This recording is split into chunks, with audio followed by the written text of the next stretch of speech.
دو چیزوں کا اپنے ماتحتوں کے بارے میں خیال کرنا چاہیے، جو ہم نے علماء سے سنا ہے، علماء سے سیکھا ہے. دو چیزوں میں وہ ہوتی ہے عزت دینا کسی کو. ہمارے حضرت مفتی رشید احمد صاحب رحمہ اللہ تعالی، ہم حیران ہوئے، بڑے عالم تھے. وہ اپنی جو زوجہ تھیں، اپنی اہلیہ سے کبھی بھی انہوں نے حاکمانہ لہجے میں بات نہیں کی پوری زندگی. جیسے بعض لوگ کیا یہ اٹھاؤ یہاں سے، کیا بڑا اس طرح کی بات کرتے ہیں نا، جیسے گھر میں کوئی ماسی سے بھی نہیں کر رہا ہوتا ہے ایسے. حضرت فرماتے تھے کہ، اور وہ یہ اپنے گھر کی باتیں ہمیں اس لیے بتاتے تھے تاکہ یہ پتہ چلے کہ شریعت میں ہے کیا، زوجہ کے ساتھ کیسے رہنے کا حکم ہے اسلام میں. تو حضرت فرماتے ہیں کہ میں نے اپنی بیوی کو، اپنی گھر والی کو، اپنی اہلیہ کو کبھی یہ نہیں کہا کہ یہاں سے گلاس اٹھا لو، یا کھانا لگا دو، یا کھانا اٹھا لو یہاں سے.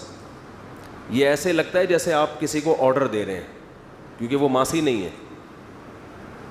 اب کھانا تو گھر والوں نے ہی لگانا ہے، پکانا بھی انہوں نے ہی ہے. تو میں فرمایا میرا یہ لب و لہجہ ہوتا ہے کہ کھانا لگوا دیں. کھانا بولو نا بھائی، لگوا دیں. حالانکہ لگانا انہوں نے ہی ہے، لیکن ڈائریکٹ نسبت نہیں. زندگی میں کبھی کہتے ہیں اپنے چپل یا بوٹ پالش نہیں کروائے، صاف نہیں کروائے اپنے گھر والوں سے. اور فرماتے تھے یہ انتہائی درجے کی توہین ہے بیوی کی کہ اس سے آپ اپنے پاؤں دبوائیں یا اپنے جوتے پالش کروائیں. بہت مشکل ہے بات سمجھانا، بہت مشکل ہے. آ رہی ہے سمجھ میں؟ عزت، جب بات کرتے تھے عزت کے ساتھ، آئیے بیٹھیے کھائیے. یہ اسٹائل تھا حضرت کا گھر میں اپنی اہلیہ سے بات چیت کا اسٹائل.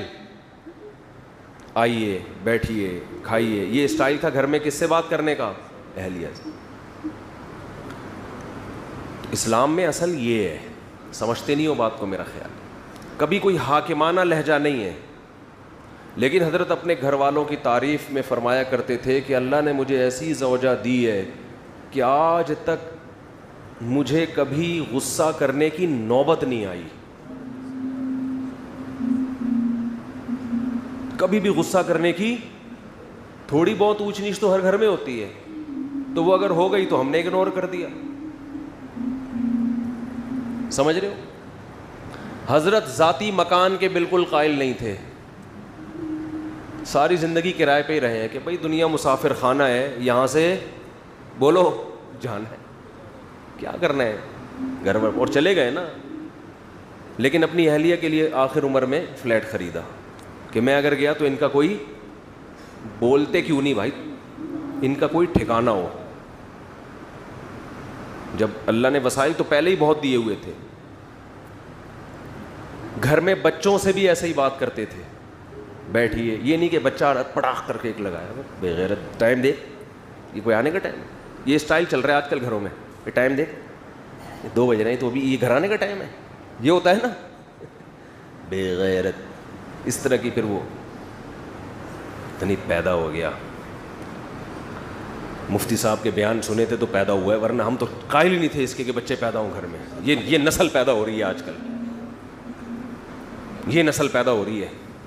یہ اس طرح کا اسٹائل ہوتا ہے ابا کا. تو اپنے ماتحتوں کو، چاہے بیوی ہو چاہے اولاد ہو، ان کو کیا دینا ہے؟ بولو عزت. ایسے بات کرنی ہے جیسے ہم نے دیکھا ہے اپنے بڑوں. ہم نے اور بھی اپنے مشائخ کو دیکھا اسی طرح بات کرتے ہیں. بچوں کو عزت، ان کی غلطیوں پہ پردہ ڈالتے ہیں. اصول یہ ہے.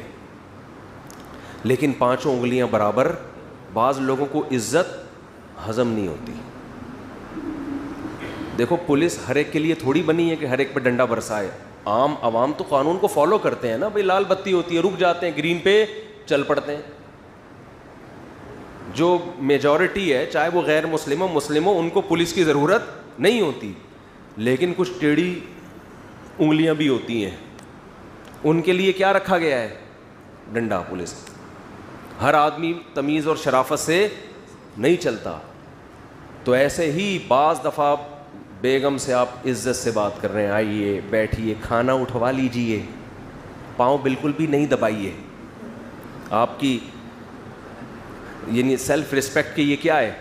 خلاف ہے. آپ کوئی ماسی تھوڑی ہے جو میرے پاؤں دبائیں گی بیٹھ کے.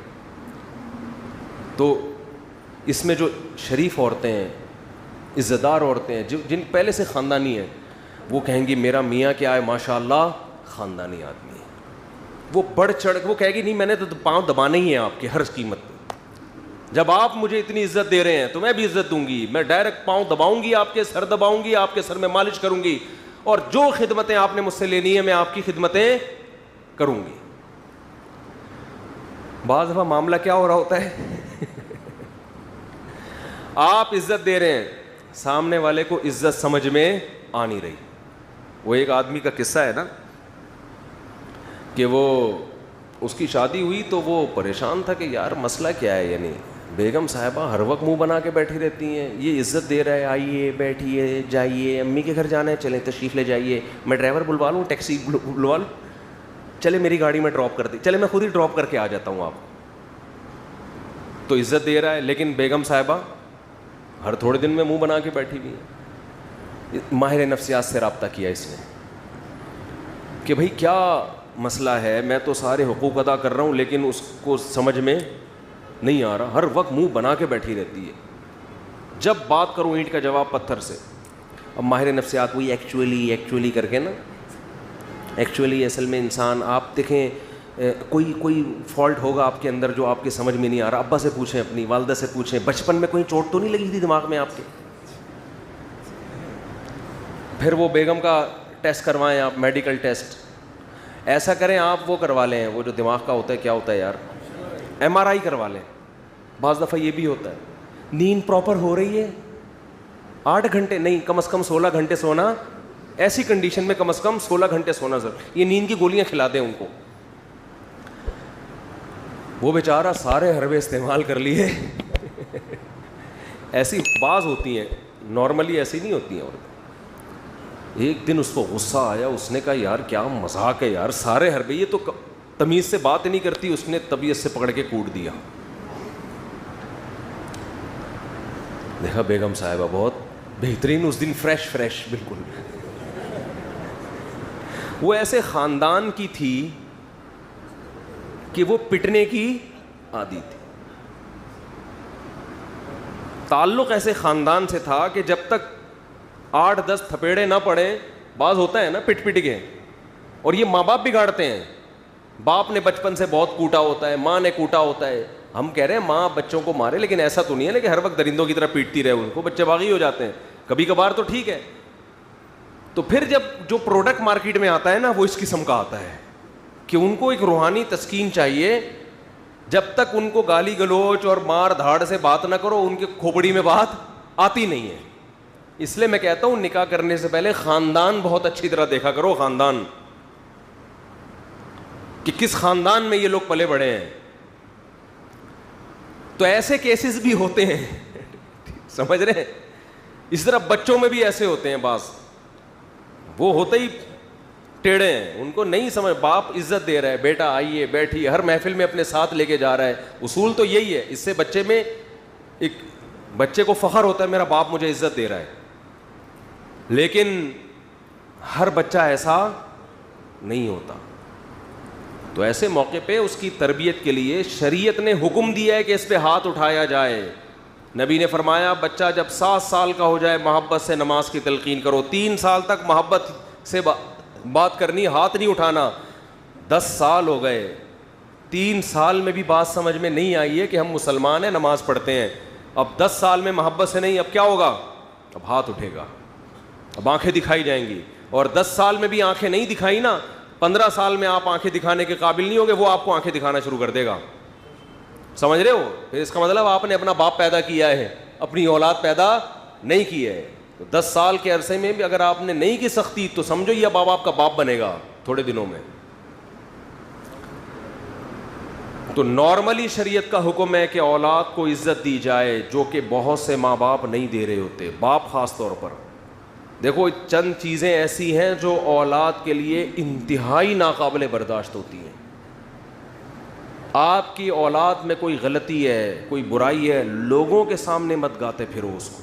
بچوں کو جب پتہ چلتا ہے نا میرا باپ میری برائی سب کے سامنے کرتا ہے, پھر بچے کو شیطان کو بہکانے کا موقع ملتا ہے. گھر کی بات کہاں رکھنی ہے. خاص طور پہ جو یہ شکایت باپ لوگوں کے, ہاں اپنے کوئی خاص قریبی لوگ ہوں جو عزت کی حفاظت کرتے ہیں ان سے مشورہ لینے کے لیے ٹھیک ہے, لیکن محلے میں اگر آپ گیت گاتے پھریں گے میرا بچہ میری نہیں مانتا, میرا بچہ میری اطاعت نہیں کرتا, میری یہ نہیں ہے وہ نہیں ہے, تو بچوں کو جب پتہ چلتا ہے تو وہ کہیں گے ابا نے ہمیں رسوا تو بہرحال کر ہی دیا ہے. تو شیطان کو موقع ملتا ہے, شیطان کہتا ہے کہ اب کیا فائدہ اطاعت کرنے کا, تیرے ابا نے تیری عزت کا جنازہ تو نکال ہی دیا ہے. سمجھتے ہو؟ ایک جرم یہ ہوتا ہے جس سے اولاد باغی بنتی ہے. دوسرا جرم یہ ہوتا ہے کہ اولاد میں فرق, یہ بھی بڑا ٹیکنیکل فالٹ ہے معاشرے میں. نعمان ابن بشیر رضی اللہ عنہ کی حدیث ہے, ایک صحابی نبی کے پاس آئے, یا رسول اللہ میں اپنے بیٹے کو غلام دینا چاہ رہا ہوں, اپنا یہ غلام اس کو دے رہا ہوں, ہبہ کر رہا ہوں, آپ اس پر گواہ رہیں. آپ نے فرمایا کتنے بیٹے ہیں؟ کہا 2. کہا دوسرے کو کیا دیا ہے؟ کہا دوسرے کو تو کچھ بھی نہیں. فرمایا لا اشہد علی جور, میں ظلم پہ علی جور, میں ظلم پہ گواہ نہیں بن سکتا. تو اس کو بھی پیغمبر صلی اللہ علیہ وسلم نے کیا قرار دیا؟ بولو ظلم. ماؤں کو بھی دیکھا ہے, ہم بھی اسی معاشرے میں پلے ہیں نا, بہت سی ماؤں کو دیکھا ہے اولاد میں فرق کرتی ہیں, بہت سے باپوں کو دیکھا ہے اولاد میں بولتے کیوں نہیں یار, بولنے پر پابندی لگی, اولاد میں فرق کر رہے ہوتے. ایک ایسا لاڈلا کہ وہ ہر غلطی بھی اس کی صحیح ہے, اور ایک سے ایسی نفرت ہوتی ہے کہ اس کا ہر صحیح کام بھی کیا ہے. جیسے JUI والے اگر عمران خان کوئی صحیح بھی کرے تو غلط, یہی کہیں گے نا, اور صحیح کرے اور غلط کرے تو وہ تو ویسے ہی غلط ہے. اور اگر مولانا فضل الرحمان کوئی اچھا کام کریں تو PTI والے کیا کہیں گے؟ سیاسی لوگ تو یہی کر رہے ہوتے ہیں نا, ہر اچھے کو بھی غلط, اور غلط تو ویسے ہی غلط جو ان کی نظر میں. یہی مسلم لیگ اور پیپلز پارٹی جو اپوزیشن میں ہوتا ہے نا, تو یہ جیسے سوتیلا پن سیاسی جماعتوں میں ہوتا ہے, یہی سوتیلا پن بعض دفعہ باپ اور بچوں میں ہو جاتا ہے کہ ایک بچے کے ہر الٹے کام کو صحیح قرار دینا, تو اس سے جو دوسرا بچہ ہے نا اس کے دل میں باپ کے خلاف نفرت کے جذبات پیدا ہوتے ہیں کہ میرا ابا, یہ ایسا لگتا ہے کہ صرف انہی کا ابا ہے اور میرا ابا نہیں ہے, یہ ایسا سلوک کر رہا ہے. مائیں بھی کرتی ہیں, مائیں زیادہ کر رہی ہوتی ہیں یہ کام.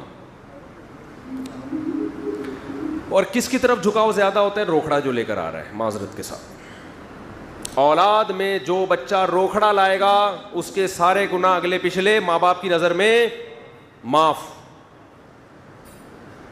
جو بچہ کیا لے کر آ رہا ہے؟ بولو روکھڑا. اس کے صغیرہ کبیرہ سرن و علانیتن, جو اس نے چھپ کے کیے, جو اس نے کھلے عام کیے, وہ گناہ جن کا حقوق اللہ سے تعلق ہے, وہ گناہ جن کا حقوق العباد سے تعلق ہے, تمام کے تمام گناہ والدین کی نظر میں کیا ہو گئے؟ معاف. کیونکہ یہ کیا دے رہا ہے؟ روکھڑا. دوسرا, اگر وہ اپنی سستی سے نہیں دے رہا تو پھر تو بات سمجھ میں آتی ہے, لیکن رزق کے خزانے کس کے ہاتھ میں ہے بھائی؟ اللہ کے. بعض دفعہ روزگار نہیں مل رہا اس کو, اس کی وہ آمدن نہیں ہے, وہ نہیں دے سکتا اتنے, تو اس کے ساتھ سوتیلا پن. بعض دفعہ بیٹوں کی طرف جھکاؤ زیادہ, بیٹیوں کو لفٹ ہی نہیں کرا رہے ہوتے, یہ باپ یہ کام کر رہا ہوتا ہے. زندگی میں سارا کچھ بیٹوں کو دے کے چلا جاتا ہے, بیٹیوں کو بالکل محروم کہ ان کو کیا ضرورت ہے. وہ تو بیٹیاں پھر بھی بیٹیاں ہوتی ہیں, ابا کے بعد پھر بھی مغفرت کی دعا کر رہی ہوتی ہیں. بیٹے کے ساتھ یہ کرو نا, وہ نہیں کرے گا, وہ کہے گا ابا نے تو ظلم کیا میرے اوپر. جب آپ زندگی میں وراثت تقسیم کریں تو اس میں بھی اصل اصول یہ کہ کیا کرنا ہے؟ بولو. اس میں تو شریعت نے بیٹا اور بیٹی کا فرق بھی نہیں رکھا, بیٹی کو بھی اتنا ہی دینا ہے جتنا بیٹے کو. ہاں ضرورت کی بیس پہ فرق کر سکتے ہیں آپ, خدمت کی بیس پہ فرق ہو, خدمت زیادہ کر رہا ہے اس بیس پہ زیادہ دے دیا, ایک الگ بات ہے. یا ضرورت کسی کو زیادہ ہے, بیٹی کو زیادہ ضرورت ہے تو بیٹی کو زیادہ دے دو. یہ تو وراثت تو مرنے کے بعد ہوتی ہے. تو والدین اپنی ذمہ داری پوری کر رہے ہوں, شوہر زوجہ کو عزت دے رہا ہو, آئیے بیٹھیے کھائیے جائیے, اس طرح سے تمیز سے بات کر رہا ہو, اس کے بعد بھی میرے بھائی اگر وہ آپ کے ماں باپ کو گالیاں دیتی ہے, آپ کی ماں سے بدسلوکی کرتی ہے, اس طرح آپ کے بیسک حقوق بھی ادا نہیں کرتی, تو پھر آنکھیں دکھانا بولو نا بھائی بنتا ہے. آپ نے اپنے بیٹے کو عزت دی, اس کو عزت دے رہے ہو. اس بچوں سے بھی عزت سے بات ہوتی ہے. ہم نے اپنے بڑوں کو دیکھا ہے, بچوں سے بھی ایسے بات کر رہے ہوتے ہیں, بیٹا آئیے, بیٹا بیٹھیے. اور جو تمیز نہ ہو تو پھر باپ ایسے بات کر رہا ہوتا ہے, بھائی گدھے کدھر سے آ رہا ہے, اس طرح گدھے سے کیا شروع ہوتی ہے بات شروع. تو بچے کو جب یہ اخلاق سکھاؤ گے تو وہ کہاں انسان کا بچہ بنے گا. وہ گدھا گدھا سن سن کے اس کو یہ وہم ہوگا شاید میں کیا ہوں, میں گدھا ہی ہوں. حرکتیں اس کی چیخے گا بھی کس طرح سے, بولو نا وہ گدھے کی طرح چیخے گا. اچھا بعض لوگوں کو یہ گھر میں ہوتا ہے کہ ہمارے گھر میں بچے چیختے بہت ہیں, بیوی بھی بہت چیختی ہے, بچے بھی بہت چیختے ہیں. تو یہ بات بھی وہ چیخ چیخ کے بتا رہے ہوتے ہیں. تو میں ان سے کہتا ہوں آپ زیادہ چیخ رہے ہو. دیکھو گھر میں بتانا نہیں پڑتا کہ یہ ماحول چاہتا ہوں, بنانا پڑتا ہے وہ ماحول. اگر آپ چاہتے ہو آپ کے گھر میں گالی گلوچ نہ ہو, چیخو پکار نہ ہو, تو سب سے پہلے اپنے آپ کو آپ اپنی آواز پہ کنٹرول کرو. جب کسی کو سمجھاؤ آرام سے. اگر آپ گھر میں چنگیز خان اور ہلاکو خان کی طرح آتے ہو اور چیخنا چلانا شروع کرتے ہو, ہاں ہو یہ ایک دم شروع, اور گدھا کسی کو گھوڑا کسی کو کتا, اور یہ اس طرح کی گالیاں دے رہے ہو آپ گھر میں آ کے, اور پھر آپ کہتے ہو کہ ہمارے بچوں میں تمیز نہیں ہے بات کرنے کی, تو یہ بدتمیز بنایا کس نے؟ تمیز پہ بیان ہو رہا ہے انتہائی بدتمیزی کے ساتھ. یعنی یہ گھر میں سیٹ اپ چل رہا ہے. بچوں کو چپ رہنے کی تلقین کی جا رہی ہے چیخ کر. تبھی آپ نے دیکھا کیسے کہتے ہیں شٹ اپ, کہتے ہیں نا چپ ہو جاؤ, کہتے ہیں نا. تو یہ آہستہ سے کہتے ہیں زور سے کہتے ہیں؟ اتنی زور سے کہہ رہے ہوتے ہیں کہ آگے سے جواب آتا ہے میں نہیں چپوں گا. اس لیے کہ جب آپ چیخ لیے, یہ بالکل ایسا ہی ہے کہ جیسے 3 آدمی نماز پڑھ رہے تھے, تو ایک نے باہر سے آنے والے بندے نے سلام کیا, اس نے نماز میں کہا وعلیکم السلام. تو ساتھ والے نے کہا بھائی بولنے سے نماز ٹوٹ جاتی ہے. وہ نماز پڑھتے ہوئے اس کو مسئلہ سمجھا رہا ہے, بولنے سے نماز ٹوٹ جاتی. ابے تو بھی تو بولا ہے. تو ساتھ والے نے بولا کہ تو بھی تو بول رہا ہے. تو اس کے ساتھ ایک اور کھڑا ہوا تھا, وہ کہنے لگا شکر ہے میں نہیں بولا, شکر ہے. تو چاروں کی ٹوٹ گئی نا نماز. تو جب آپ نے گھر میں چیخ چلا کے گالی گلوچ والا لب و لہجہ اختیار کر کے بیگم کو ایک بات سمجھا رہے ہو, تو ماحول آپ گھر کا خود خراب کر رہے ہو, سمجھتے نہیں ہو بات کو. پھر آپ یہ توقع رکھو کہ ہماری بیگم خاموشی کے فضائل پر ہمارا بیان سنے گی, وہ نہیں سنے گی. میری والی نہیں سنتی, آپ کی والی کہاں سنے گی؟ وہ نہیں سنے گی. وہ آپ سے چیخنا سیکھے گی کہ اس گھر کا اسٹائل ہی یہی ہے, یہاں جب بھی کوئی بات کرتا ہے تو گلا پھاڑ کے بات کرتا ہے, اسٹائل یہی ہے. تو جن گھروں میں خاموشی کا ماحول ہے, وہاں جو عورتیں رخصت ہو کے جاتی ہیں وہ آہستہ آہستہ خود کیا ہو جاتی ہیں, خاموش. وہ کہتی ہیں بھائی یہاں تو کوئی بات ہی, آرام سے کرتے ہیں, سب عزت دیتے ہیں ایک دوسرے کو. وہاں بچے بھی کیا ہوتے ہیں, خاموش, بات کریں گے آرام سے. تو یہ بھی ہمارے مذہب کا حکم ہے. یہ خاموشی جو ہے, خاموشی سے مراد آرام سے بات. قرآن نے کیا کہا کہ وَغْضُضْ مِن صَوْتِكَ, اپنی آوازوں کو پس رکھو. إِنَّ أَنْكَرَ الْأَصْوَاتِ لَصَوْتُ الْحَمِيرِ, قرآن کہہ رہے سب سے بری آواز کس کی ہے, گدھے کی آواز. گدھے کی بات غلط نہیں ہوتی, اسٹائل غلط ہوتا ہے. گدھا بھی وہی بات کر رہا ہوتا ہے جو گھوڑا کر رہا ہے, جو کتا کر رہا ہے, جو بلی کر رہی ہے. بلی میاؤں میاؤں کر کے بتاتی ہے بھوک لگ رہی ہے مجھے, کتا بھو بھو کر کے بتاتا ہے مجھے بھوک لگ رہی ہے, گھوڑا کسی اور اسٹائل میں بتاتا ہے. وہی بات گدھا بھی کر رہا ہوتا ہے, بھائی مجھے بھوک لگ رہی ہے. لیکن جب کرتا ہے آدمی کہتا ہے تو میرے پراٹھے بھی کھا لے, مگر تھوڑی دیر کے لیے خاموش ہو جاتا ہے, خاموش ہو جاتا, چیختا بہت ہے نا. تو کبھی کبھی انسان کنٹرول سے باہر ہوتا ہے, چیختا ہے. یہ صحابہ کے دور میں بھی ہوا ہے, لڑائی ہوئی تو آوازیں بلند ہو گئیں. کبھی کبھار تو ٹھیک ہے, نارملی جب گھر میں بعض لوگوں کو دیکھا ہے بات نہیں کرتے. اچھا دوستوں کے ساتھ بیٹھے ہوئے ہنسی مذاق, ہاں ہاں ہو, گھر میں جاتا ہی ایک دم اسٹائل چینج ہو جاتا ہے. بہت لوگ ایسے ہم نے بھی دیکھے ہیں, دوستوں کے ساتھ بیٹھیں گے, ہاں ہو ہی گپ شپ ہو رہی ہے اور لطیفے بھی چل رہے ہیں. گھر میں جیسے ہی گئے ایک دم کیا ہو گئے, ایک دم ایسا چہرہ بن جاتا ہے جیسے بہت ہی کوئی سینئر پرسنالٹی, اور بہت ہی ان سے تو پہلے پرمیشن لینی پڑے گی بات کرنے کے لیے. تو حالانکہ نبی کا معاملہ بالکل الٹ تھا. آپ باہر بھی اخلاق اچھے لیکن گھر میں اس سے زیادہ اچھے اخلاق تھے.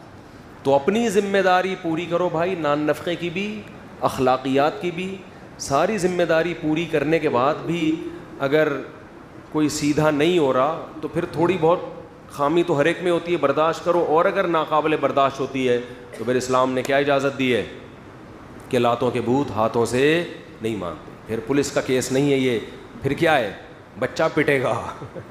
پھر کیا ہوگا, بولو, پٹے گا. وہ ایک دن کیا ہوا, ہمارے ایک دوست کا پھڈا ہو گیا کسی سے. تو پھڈا جب ہو گیا تو وہ غلطی ان صاحب کی تھی, جو ہمارے دوست تھے ان کی غلطی تھی. اب جس بندے کو انہوں نے مارا وہ جا کے اپنے بڑے بھائی کو بتایا, بڑے بھائی کو بتایا, بڑا بھائی طیش میں آ گیا. اور اس کا نام میں پورا نام لے لوں, اس کا نام فرض کر لو زید تھا, جس نے مارا نا چھوٹے بھائی کو. کسی کے چھوٹے بھائی کو جس نے مارا اس کا نام کیا تھا, فرض کر لو زید تھا. اصل نام میں لوں گا تو وہ بولے گا یار, وہ پھر یہ جملہ مجھے کہے گا جو آگے میں کہنے والا ہوں. تو چھوٹے بھائی کو جب اس نے مارا ہے, غلط مارا, تو چھوٹے نے بڑے کو بتایا, بڑا کیا ہو گیا, طیش میں. یہ آنا چاہیے بڑے کو طیش میں, صلہ رحمی ہے, رشتہ داری کا تقاضا ہے. آج کل تو یہ رشتہ ہی ختم ہو گئے. بڑا کہتا ہے تو اپنی ذمہ داری پہ پٹائے جا. ایسا نہیں ہونا چاہیے بھائی, ایک ریلیشن ہے, پوچھو میرے بھائی کو کس نے مارا ہے, صلہ رحمی کا تقاضا ہے یہ. لیکن یہ پوچھنے سے پہلے اپنی صحت جا کے چیک کر لیا کرو. ایسا نہ ہو کہ دونوں اکٹھے پٹ رہے ہوں, یہ نہ ہو. تو پہلے دیکھ لو کہ ڈولے شولے اتنے ہیں کہ کچھ کر سکتا ہوں میں. تو وہ تھا لمبا تڑنگا بڑا بھائی. تو اس کو جب پتہ چلا نا, اب مجھے پتا تھا کہ یار وہ بندہ آئے گا اور ہمارے اس دوست کو پیٹے گا پکڑ کے. تو میری دوستی تھی, میں اس کو بچانا چاہ رہا تھا کہ یار کچھ سلو صفائی کر لیتے ہیں. تو میں جب اس کے پاس گیا, ان کے گھر گیا میں, تو بڑا بھائی غصے میں بیٹھا ہوا ہے, کہہ رہا ہے ہوا کیا ہے. میں نے کہا ہوا تو یہ ہے. اس نے کہا زید پٹے گا. زید, الفاظ اس کے مجھے اسٹائل یاد آ رہا ہے. میں نے کہا یار ریکویسٹ لے کے آیا ہوں. کہہ رہا ہے یہ ہوا ہے نا. اس نے میرے چھوٹے بھائی پہ ہاتھ اٹھایا. میں نے کہا زید پٹے گا. زید, یہ خبر ہے, یہ نیوز ہے, کچھ بھی ہو جائے زید. اصل تو یہ تھا جب اس کا نام لیتا میں پھر مزہ آتا نا, لیکن پھر وہ کہے گا مفتی صاحب پٹے گا. میرا نام سب کے سامنے ظاہر کر دیا. تو وہ بار بار میں اس کو ریکویسٹ کر رہا ہوں یار پہلے ذرا سمجھو بات کو, میں معذرت کر رہا ہوں. کہہ رہا ہے مفتی صاحب یہ بتائیں, کہہ رہے میں آپ کی عزت کرتا ہوں مفتی صاحب, لیکن یہ بتائیں اس نے میرے چھوٹے بھائی پہ ہاتھ اٹھایا. میں نے کہا اٹھایا. کہہ رہے غلطی اس کی ہے نا. میں نے کہا زید پٹے گا. تو مجھے یہ واقعہ کم از کم 14-15 سال پرانا ہے, لیکن مجھے اس کا اسٹائل بڑا اچھا لگا. کہہ رہا ہے کچھ بھی ہو جائے زید پٹے گا. سمجھ رہے ہو. خیر نہیں پیٹا, پھر ہم نے پڑھ کے درمیان میں سلو صفائی کروا دی. تو بعض دفعہ یہ ہوتا ہے آپ اولاد کو رسپیکٹ بھی دے رہے ہیں, مائیں بھی اپنے بچوں کو عزت دے رہی ہیں, سب کچھ خرچے پورے ہو گئے, پارک بھی لے کے گھمانے بھی لے جاتے ہو, کبھی ہوٹلنگ بھی کر دی, کبھی غبارے بھی دلا دیے, کبھی پاپڑ بھی دلا دیے, کرارے پاپڑے دلا دیے آپ نے, ہر قسم کی چیزیں کھلا دی ان کو, لنچ بھی دے رہے ہو, صبح اسکول میں, رات کو جو ہے نا ان کو عزت کے ساتھ گھر میں سونے کی جگہ کی, گیس بجلی کا بل سب کچھ کر رہے ہو. اس کے بعد بھی بچہ نہیں مان رہا تو بچہ پٹے گا. جبکہ گورنمنٹ کہتی اب بھی نہیں پٹے گا. یہ ہمارا اختلاف ہے. اب سمجھ میں آیا. ہم کہتے ہیں اب بچہ پٹے گا, اب چترول لگیں گے, کیونکہ ہم نے اپنے گھر میں باپ پیدا نہیں کیا ہے, اپنی اولادیں پیدا کی ہیں. اب بھی نہیں پٹے گا اس کا مطلب ہم خانسامہ ہیں. پھر ہم کیا ہیں پھر, بلکہ خانسامہ بھی ہم سے. یا تو ہم کو تنخواہ دو اس کی, پھر آپ بیوی بچوں سے بولیں میں تو خدمت کر رہا ہوں نا اس کی, مجھے کیا چاہیے, تنخواہ چاہیے. تنخواہ دو کہیں سے بھی لا کے کما کے, جو گھر دیا ہوا ہے میں نے, کرایہ نکالو اس کا, بچوں کو رکھا ہے آپ نے گھر میں, کرایہ دے بھائی. جیسے میں ڈاروین سے کہتا ہوں بندر تھے دم کہاں گئی, یا تو دم دو یا دم کے پیسے دو ہمیں. میں ڈاروین سے یہی کہتا ہوں نا یار, ہم بندر سے انسان بنے تو دم کہاں گئی. تو یا تو ہمیں دم چاہیے یا دم کے پیسے چاہیے. تو بچوں سے بولو کہ اب بھی اگر نہیں پٹے گا تو اس گھر کا جا سائیکل کی دکان کھول, پنچر لگا اور مجھے اس گھر کا کرایہ دے. بیوی سے بھی بولو کہ میں اس پوزیشن میں آ کے بھی آنکھیں دکھانے کے قابل نہیں ہوں, تو اپنے بھائیوں سے بولو اس گھر کا مجھے کرایہ چاہیے, اور جتنے انڈے پراٹھے آئیں گے آدھا تمہارا آدھا میرا خرچہ ہوگا. تو زید جو ہے اس کنڈیشن میں کیا ہوگا, زید پٹے گا. تو اسٹائل بڑا ٹائٹ تھا. کہہ رہے مفتی صاحب کچھ بھی ہو زید پٹے گا. وہ زید کی جگہ وہ نام آتا پھر مزہ آتا, لیکن یار وہ زید میں مزہ نہیں آ رہا. آدھا مزہ تو آگے آ کو, لیکن جو پورا نام آتا پھر خیر وہ نہیں پٹا, الحمدللہ بچ گیا وہ. تو پتہ نہیں کہاں سے کہاں بات چلی تھی, جہاں موضوع ادھر ادھر ہو گیا. خیر کوئی مسئلہ نہیں ہے, ہم نے کون سا کوئی تھیسس تیار کرنے ہیں, ہمیں اسلامیات کے آپ کے پیپر ہونے والے ہیں کہ ایک ٹاپک پر آپ کو, آپ تو واض و نصیحت چاہیے نا. واض و نصیحت بکھری ہوئی ہی اچھی ہوتی ہے, سمجھ رہے ہو, بکھری ہوئی واض و نصیحت کیا ہوتی ہے, اچھی ہوتی ہے. جو کام کی بات آئے پارسل کر دو. تو جو اللہ دماغ میں ڈال رہا ہوتا ہے ہم یہاں سے کیا کر رہے ہوتے ہیں, پارسل. کہ یار کوئی بھی اچھی بات اللہ ہم سننے کو مل جائے اور عمل کی توفیق مل جائے. سبحانک اللہم و بحمدک نشہد ان لا الہ الا انت نستغفرک.